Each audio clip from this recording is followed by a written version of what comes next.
इस दुनिया में तीन तरह के लोग होते हैं। एक वो जिनकी कामयाबी जल्द ही कदम चूमती है, दूसरे वो जिनको कामयाबी मिलने में काफी समय लगता है, और तीसरे वो जिनको कामयाबी मिलती ही नहीं। हम सब अपने अपने जीवन में बहुत मेहनत करते हैं, लेकिन कभी कभी हमारी मेहनत के हिसाब से उसका फल हमें नहीं प्राप्त होता है। आपने कई व्यक्तियों को देखा होगा जो थोड़ी सी मेहनत करने पर ही सफल हो जाते हैं। आप जो सोच रहे हैं वह चीज आपके हिसाब से नहीं हो रही है और बार बार असफलता का सामना करना पड़ रहा है, जिससे आप खुद को लाचार महसूस कर रहे हैं। ये कई बार होता है कि हम इतना असफल हो जाते हैं कि हमारा मन टूट जाता है। हम अपने आप को कमजोर और हारा हुआ महसूस करते हैं और बहुत निराशा भी रहती है। जीवन में निराशा क्यों ना हो, क्योंकि हमने तो बहुत परिश्रम किया था जितना हमसे होना चाहिए था। हम अपने सामर्थ्य से भी अधिक परिश्रम करते हैं। मुझे अपने परिश्रम के हिसाब से फल नहीं मिला और एक बार फिर असफलता का सामना करना पड़ा। जैसे आज के समय में स्कूल होते हैं, ठीक उसी तरह पहले के समय में आश्रम होते थे और लोग अपनी शिक्षा प्राप्त करने के लिए आश्रमों में जाते थे।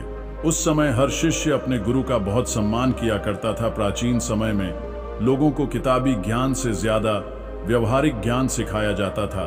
प्राचीन समय में एक आश्रम हुआ करता था जिसमें विभिन्न प्रकार के विद्यार्थी शिक्षा प्राप्त करते थे। वे शिक्षा प्राप्त करने के बाद अपने अपने राज्यों में वापस लौट जाते थे।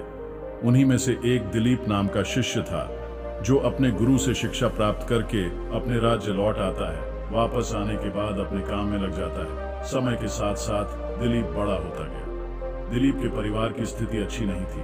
उनके घर वाले सोचते थे कि जब दिलीप आश्रम से शिक्षा प्राप्त कर घर वापस आएगा तो वह बहुत ही सफल होगा और अपने परिवार का भला करेगा, लेकिन सब कुछ इसके विपरीत हुआ। दिलीप आश्रम से शिक्षा प्राप्त करके आया, लेकिन काम की तलाश में जब वह बाहर जाता तो उसे कोई काम नहीं मिलता। वह छोटी छोटी चीजों में असफल हो जाता था। दिलीप एक बार अपने नगर के राजा के दरबार में उपस्थित हुआ, क्योंकि राजा अपनी सेना में नए सैनिकों की भर्ती कर रहा था। दिलीप भी राजा की सेना में भर्ती होने के लिए राजा के महल पहुंच जाता है। दिलीप जब राजा के अधिकारियों के पास अपनी योग्यता को साबित करने के लिए जाता है तो उसके हाथ पैर कांपने लगता है। यह देख राजा के अधिकारी उसे बाहर कर देते हैं, ये कहते हुए कि तुम राजा की सेना में भर्ती होने के लायक नहीं हो। इस बात से दिलीप बहुत ही निराश हो जाता है, क्योंकि ये उसकी आखिरी उम्मीद थी। इसके बाद अपने घर वह दुखी मन से लौट आता है। घर वापस आने के बाद उसे आसपास के लोगों के ताने सुनने पड़ते हैं। कई लोग कह रहे थे, दिलीप इतना पढ़ा लिखा है, इसे कोई काम नहीं मिल रहा है। कोई कहता यह आश्रम में ठीक से पढ़ा ही नहीं होगा। कुछ लोग तो यह भी कहते इसके सोचने समझने की शक्ति ही कमजोर है। दिलीप शायद दिमाग से तेज नहीं है। लोग दिलीप को तरह तरह के ताने मारते थे, जिससे दिलीप बहुत ही ज्यादा परेशान हो गया था। एक दिन उसके मन में आत्महत्या करने का विचार भी आने लगा। फिर जैसे तैसे उसने खुद को संभाला। उसने अपनी सारी समस्या एक मित्र को बताई। मित्र ने कहा, दिलीप सुनो मेरी सलाह मानो। तुम फिर एक बार आश्रम अपने गुरुजी से मिलने जाओ और उन्हें अपनी सारी समस्याएं बताओ। वह तुम्हारी सारी समस्याओं का समाधान कर देंगे। दिलीप पहले तो हिचकता है, क्योंकि उसे आश्रम गए हुए बहुत दिन हो गया था। वह सोचता है कि क्या गुरुजी मुझे पहचान पाएंगे या नहीं। हिम्मत जुटाते हुए वह आश्रम जाने के लिए तैयार होकर निकलता है। वहां पहुंचकर उसे पुराने गुरुजी मिलते हैं, जिन्होंने उसे बचपन में पढ़ाया था। अब वे बूढ़े हो चुके हैं। दिलीप उन्हें अपनी सारी समस्या बताता है। गुरुजी शांतिपूर्वक दिलीप की बातें सुनते हैं। दिलीप गुरु से कहता है, हे गुरुदेव, मैं कहीं भी जाता हूं असफल हो जाता हूं। मैं किसी भी परीक्षा में पास नहीं हो पाता हूं। मैंने अपनी पढ़ाई अच्छी तरह से की है, फिर भी मैं अपने जीवन में एक असफल व्यक्ति हूं, जिसकी वजह से मेरे दिमाग में तरह तरह के नकारात्मक विचार आ रहे हैं। गुरुजी कहते हैं, तुम परेशान मत हो, मैं तुम्हारी सारी समस्याओं को दूर कर दूंगा। उसके बाद गुरुजी दिलीप को एक कहानी सुनाने लगते हैं। एक चरवाहा जंगल में भेड़ और बकरियों को चराता था। भेड़ों को चराते चराते वह जंगल में इतना दूर चला गया कि उसे एक शेर का बच्चा मिला। शावक ने अभी तक अपनी आंखें नहीं खोली थी। छोटा बच्चा सबको प्यारा लगता है, जानते हुए भी कि वह शेर का बच्चा है। चरवाहे ने उसे उठा लिया और घर ले आया। शेर का शावक धीरे धीरे बड़ा होने लगा। भेड़ के बच्चों के साथ खेलता, घास खाता, भेड़ की तरह ही बोलता और अपने आप को भेड़ मानता था। अब शेर का बच्चा बड़ा हो गया था। एक दिन शेरों के झुंड ने भेड़ियों के झुंड पर हमला कर दिया। सभी भेड़ दौड़ने लगे। और उस बच्चे ने भी उन भेड़ों के साथ भागना शुरू कर दिया। वह बड़ा हो गया था, लेकिन भेड़ों के साथ ही भाग रहा था। भेड़ों के झुंड में भागते हुए उस शेर के बच्चे को देखकर उस हमलावर शेर को बड़ा ही आश्चर्य हुआ। उसने भेड़ों के तरफ से अपना ध्यान हटाया और उस शेर के बच्चे को ही पकड़ लिया और उसे समझाने लगा कि तू क्यों डरता है, तू तो खुद शेर है। दूसरा शेर, जो भेड़ों के झुंड में भाग रहा था, उसने कहा, शेर तो जंगल का राजा होता है, उसकी दहाड़ से सभी जानवर कांपते हैं। हमलावर शेर उसे पकड़कर एक कुएं के पास ले गया और कुएं के अंदर उसका चेहरा दिखाकर कहता है, देख, तेरा चेहरा मेरे जैसा ही है और तेरे पंजे भी मेरे जैसे ही हैं। दूसरे शेर, जो भेड़ के साथ पला था, ठीक है, मेरा चेहरा तेरे जैसा ही है, मेरे पंजे भी तेरे जैसे ही हैं, मगर तू तो बहुत शक्तिशाली है, मेरी आवाज से तो कोई डरता भी नहीं है। हमलावर शेर ने कहा, तेरी आवाज से भी लोग डरेंगे, बस तू खुद को शेर समझ। जिस दिन से तू खुद को शेर समझ लेगा, उस दिन से सब तुझसे डरेंगे।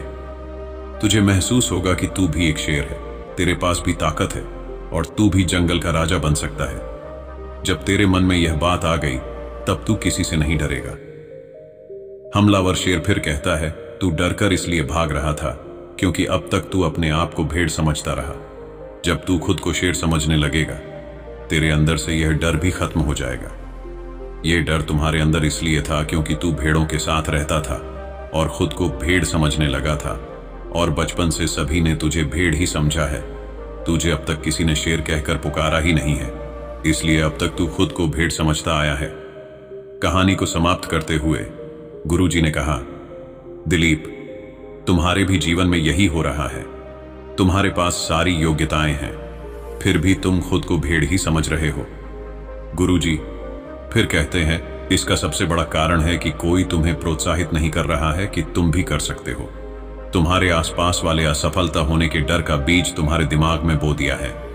बचपन से लोग तुम्हें अयोग्य ही बोल रहे हैं, जिससे तुम्हारी मानसिक दशा अयोग्य सी हो गई है। गुरुजी फिर कहते हैं, जब किसी व्यक्ति को लंबे समय तक अयोग्य और असफल बताया जाता है, तो वह अपने आप को कमजोर और लाचार समझने लगता है। इस दुनिया में प्रोत्साहित करने वाले लोग बहुत ही कम होते हैं और नकारात्मक ऊर्जा देने वाले लोग अधिक होते हैं। वे चाहते हैं कि तुम जीवन में सफल न हो, क्योंकि वे तुम्हें आगे बढ़ते हुए नहीं देखना चाहते। जब कोई व्यक्ति सफल होता है, तो उसके आसपास वालों को सबसे अधिक दुख होता है सफल होने से पहले। तुम्हें खुद में बदलाव लाने का प्रयास करना चाहिए, जैसे शेर की तरह समझने की कोशिश करो। जब तुम अपने आप को योग्य मानने लगोगे, तो तुम्हें खुद पर भरोसा होगा और खुद ही सफल हो जाओगे। गुरु कहते हैं कि बच्चे को बचपन से ही यह शिक्षा दी जाती है कि तू कुछ नहीं कर सकता है। तू कोई काम करेगा तो उसमें तू असफल ही होगा। लेकिन अगर उसी बच्चे को यह सिखाया जाए कि तू शेर है, तू कर सकता है, तो यह विचार उसके दिमाग में बैठ जाएगा, जो उसे सामर्थ्य प्रदान करेगा सफलता को प्राप्त करने के लिए। जहां चाह वहां राह। हमें किसी भी बच्चे को कभी भी कमजोर या लाचार नहीं बोलना चाहिए। जब हम ऐसा कहते हैं, तो वह वास्तव में खुद को कमजोर और लाचार समझने लगता है। उसे लगने लगता है कि वह कुछ करने योग्य ही नहीं है, क्योंकि उसे बचपन से ही यह सिखाया जा रहा है कि वह ऐसा है, वह वैसा है और वह कुछ नहीं कर सकता। ये सभी विचार उसके दिमाग में बैठ जाते हैं, जिससे उसका आत्मविश्वास कमजोर हो जाता है। तब गुरुजी बोलते हैं, बचपन से ही तुम्हारे साथ भी यही होता आ रहा है। लोग तुम्हारे अंदर नकारात्मक ऊर्जा का बीज बोते आए हैं। आज वो बीज असफलता रूपी वृक्ष बन चुका है। तुम्हारे अंदर एक भय निवास कर रहा है कि तुम एक असफल व्यक्ति हो। तुम अपने जीवन में कभी कुछ नहीं कर सकते। सबसे पहले तुम खुद पर विश्वास करना सीखो, अपने अंदर सकारात्मक ऊर्जा भरो, तो फिर अपने आप सफल हो जाओगे।